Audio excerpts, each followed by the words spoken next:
Hello and welcome everyone. In this lecture, I would like to talk about administration, and I would like to talk a bit about the administration in the healthcare. So first of all, if I would like to define the term administration, it would be, we could say it's a process, okay? And this process is done by the organization. This process is done by the organization, and the purpose of it to put plans and organize and direct and supervise for the works and the worker who are using available sources, who are using certain sources to do certain things in specific period of time. Okay? This actually is a theoretical definition, but we're going to understand how that could actually apply to reality in a bit. Now, of course, administration has a lot of levels. We could separate them to two main categories: the public administration, and the point of it, you could tell from the word public, it's the purpose of it to give services to the public people. Okay, and there is actually business administration. This is the second category, and the purpose of it, just to achieve profiting. Okay, so if we want to talk about the characteristics of the administration process, first of all, there's a lot of different definition you could find out there, but generally it's actually a science and an art at the same time. Because it depends on scientific laws and human experience to how to deal with other people. And actually it's a social activity because it's related to people and how people interact with each other. The relationship between the director and his workers, for example.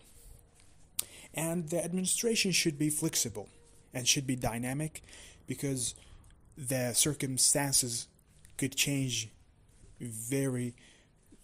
could be very changeable at any time. For this reason, this administration should be flexible. Okay, that in general, actually. Now, what is the principles that the administration rely on? Well, there's a lot of principles. I could say first, the principle of work division, which means if I have team, all right, I have a company, and this company includes a lot of teams. Each team has specific duty to do, and for this reason I have to divide the work between those teams. Okay. Second of all, we have to decide to put the authority for a specific person or a specific group of people. Okay, so those people who have the ability to give orders and commands. And at the same time, they have to take the responsibilities. Okay? And that the third principle here is that specific people should follow specific director. So things won't go random. And the fifth principle is to try to stabilize the workers in the company and try to reduce the rate of workers quitting their job. Okay? And the final thing here is to decide the right amount of workers that should be supervised by a specific supervisor in an efficient way. So for example, I can't just give someone and hire him as a supervisor for example, for duty, and he should supervise for thousands of people. That is actually impossible, because we need to make things reasonable. Like, this is actually one person. He can't actually supervise. Like, if we're gonna say I'm gonna hire a teacher for a class, and this class contain for example 1,000 students, that is not possible. That's obviously not possible. Okay, so Actually, the administration has also levels. We could actually, we're going to put them in group, we're going to sort them as following: the higher administration, the middle administration, and the lower administration. And each one has actually specific characteristics and specific, and the director of each one actually should have specific skills. Okay, so let's start with the higher administration.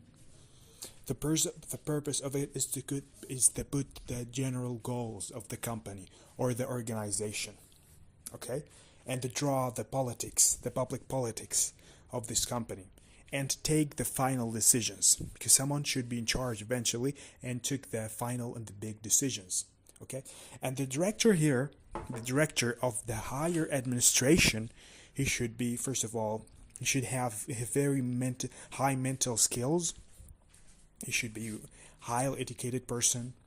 He should be, I think he should be, for me, I think someone who reads a lot. So this director should read a lot, should keep up with the research, and he should be actually a well-educated person, I think. And also, he should have good relationship with people, not very, very good, but he should good social relationship with people, good relationships with people, and he should have an acceptable technical skills, because it's not necessary for the higher director to know every single thing about technical things and technical processes. He just should, of course, have knowledge, but not very deep knowledge as someone who is actually a technician, for example. And we have the middle administration, which is actually the link between the higher administration and the lower administration. And actually, the duties that this administration should do and apply, it's more to be executive than theoretical, okay? Because remember, it's a link between the higher administration, the director, the final director, and the workers. So it's actually in the middle. And actually it's flexible, depends on the organization that we're applying this on.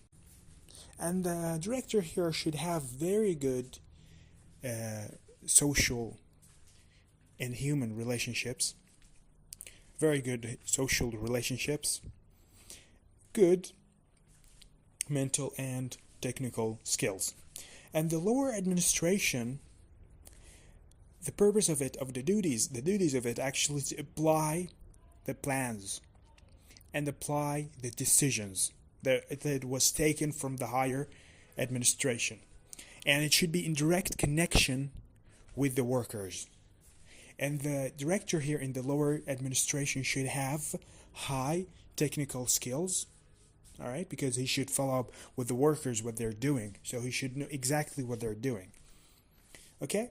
And he should have good social relationships and good mental relationships. Okay. So here I want to talk about, and the purpose of this company or this organization is to give the final service or the final product, because there's actually a difference between a service and a product, because a service is something that someone or some side or some group to do to other group, and actually it's not touchable, it's not a physical something, it's not a physical. And just for example, when I go to a doctor, okay, and the doctor examine me, when I go to a physician and the physician examine me and, alright, check up with my health in general, this is a service, this is not a product. When I go and learn something from a teacher, this is a service, okay? On the other hand, a product is something physical, something touchable. When I buy a car, when I buy a telephone, this is a product. All right, so just make sure there is a differentiate between those two terms. And planning, actually, let's talk about what the main purpose. Actually, there's a lot of duties that a director should do, which is planning, which is the most important one, planning, and supervision. So the most important duties that a director should do is actually planning, to put plans, and supervision, to supervise workers that works for him. Okay? So let's start with each one. First of all, planning is to make sure to put plans depends on the sources, the available sources that we have, and depends on the ability of the workers in the company or organization. And the director here should knows and should understand what is the circumstances, what is the environmental conditions outside and inside the company. All of that should finally lead to a good plan. Okay? And for any plan to be successful, you should predict the factors in the inside and outside environment, analyze it, and you should understand what's the problems, how we could solve problems. All right? And this actually plan should be realistic. Okay? And should be long-term plan. Like planning for years.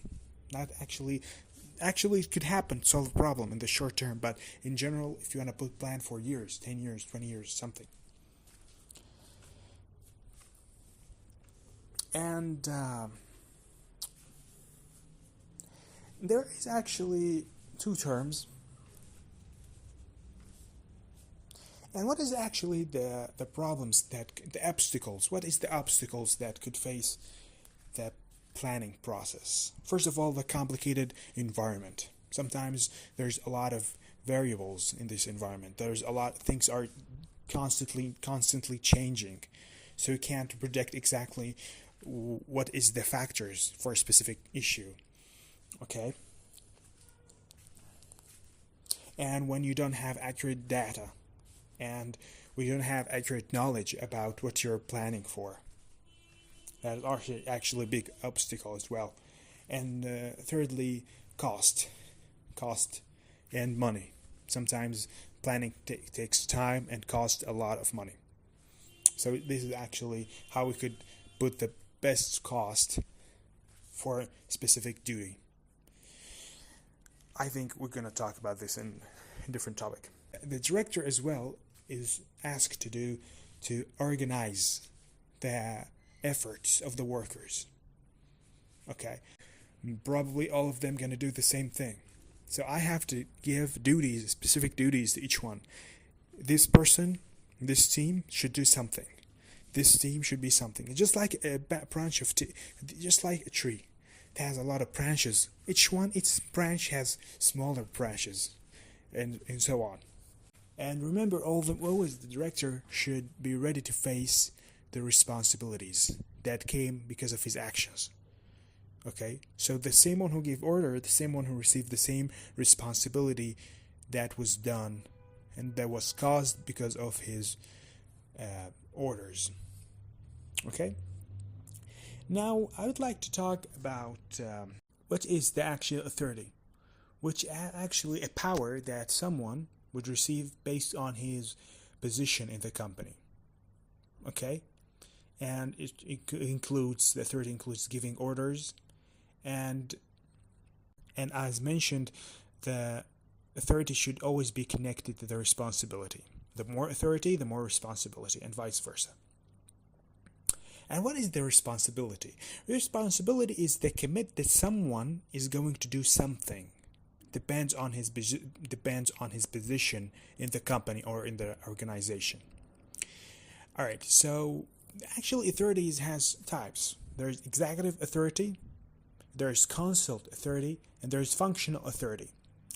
Let's start with the executive authority. It's the authority to give orders. And okay, in hospital we have two authorities, actually two executive authorities. One of them is medical and one of them is general.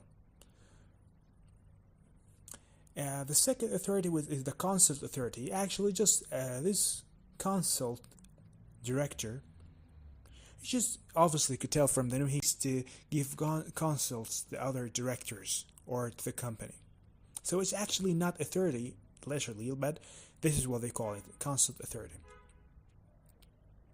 And then finally we have the functional authority, which means we give some people, specific people, authorities to do specific things, and most of the time this functional authority would be something related to technical processes, alright, technical problems.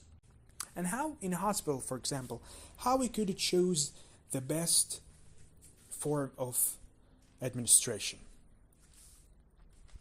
actually depends on a lot of things. The type of hospital, if it was general hospital, specialized hospital, hospital only for cardiology, hospital for, I don't know, specific branch of medicine, or a general hospital. Second, of course, the size of the hospital. Some hospitals are small, some hospitals are very big, some hospitals are related to a university. That, of course, that it actually makes a difference. So the director in general should, as I said, understand the circumstances inside and outside, understand the environment that surrounds the company, the competitive that surrounded the company. If this company was,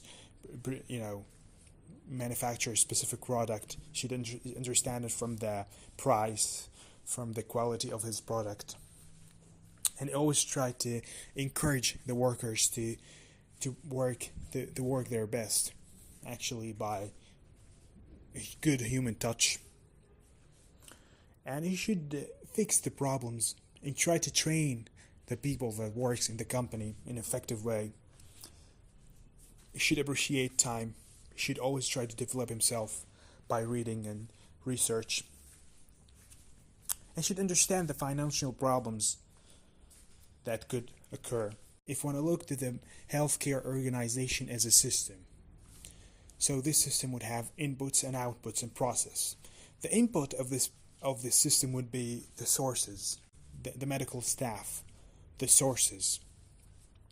And the output is the service that this hospital or this healthcare organization gives. And the feedback of it, which is to compare what the plans and what we actually have, to compare the plans of the hospital or this organization, to compare it with what we actually got, the final results. And always use statistics, always, because as they say, numbers, they don't lie. I like this, numbers don't lie.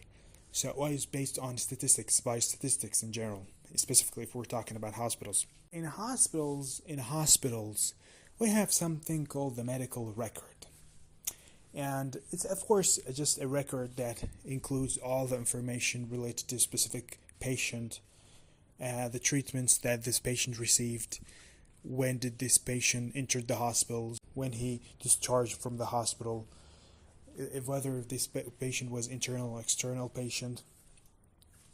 Every single thing should be written in this record. And now, of course, those records are in the computer. It's not actually like an actual handwriting records. Okay? And this record should be secret. This record should have high privacy, because eventually it includes private information about the patients that some patients don't want to share with others. Okay? And what types of medical records, for example, the record of accepting a patient in the hospital, the medical record about the procedures that this patient went through, the consent of treatment record, that the patient consent for each procedure that he went through, record for the medication that the patient was receiving, and he signed for all the medication that he was receiving. Discharging record as well, there's actually a lot of records, but they are so important in the process of hospital administration, in healthcare administration in general. And what's really very important actually about them that we use them in biostatistics.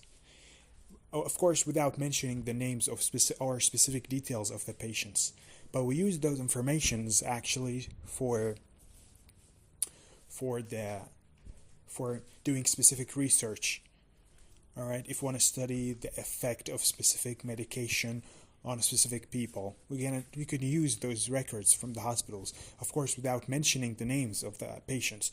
But eventually, this medical data is available and actually is very valuable, especially if I was studying the effect of specific medication on a specific, type of patients. Or so those actually data, they're not only good for the, just to keep everything saved and everything.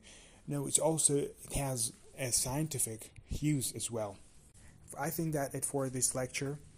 I hope in the future I would talk about more things related to administration and administration in healthcare. Thank you so much for listening, and goodbye.